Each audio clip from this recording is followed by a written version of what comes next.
నమస్కారం. వనవానికి స్వాగతం. ఈరోజు వార్తలలోని ముఖ్యాంశాలు.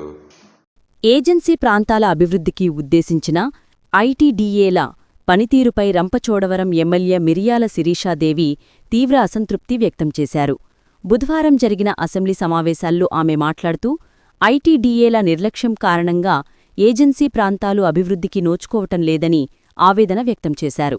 రంపచోడవరం ఏజెన్సీలో ఐసీడీఎల్ సమగ్ర శిశు అభివృద్ధి పథకం ద్వారా జరగవలసిన అభివృద్ధి ఆమడదూరంలోనే ఆగిపోయింది అని శిరీషాదేవి అన్నారు.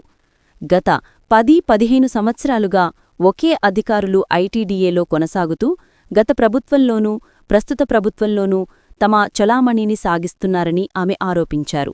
ఈ అధికారులు గత కొన్ని సంవత్సరాలుగా ఎటువంటి సమావేశాలు నిర్వహించడం లేదని, దీనివల్ల గిరిజన ప్రాంతాల సమస్యల పట్టించుకోవడం లేదని ఆమె పేర్కొన్నారు.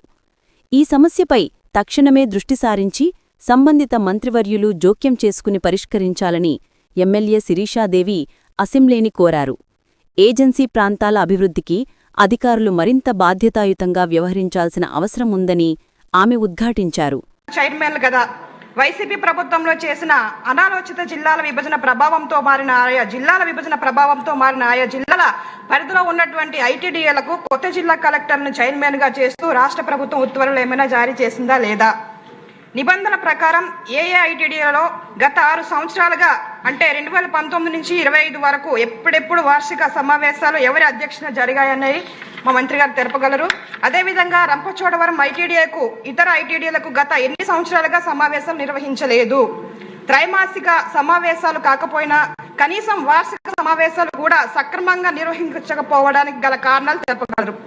సొసైటీ చట్టం ప్రకారం 15 నెలలకు పైగా ఎటువంటి సమావేశాలు జరగని ఐటీడీఏ సొసైటీలకు చట్టబద్ధత లేదు కదా. ఇకనైనా మన ప్రభుత్వంలో ఐటీడీఏలను చట్ట ప్రకారం పునరుద్ధరించి పునర్జీవం కల్పిస్తారని తమరి ద్వారా మా మంత్రి గారిని కోరుతా ఉన్నాను. అధ్యక్ష, ధన్యవాదాలు.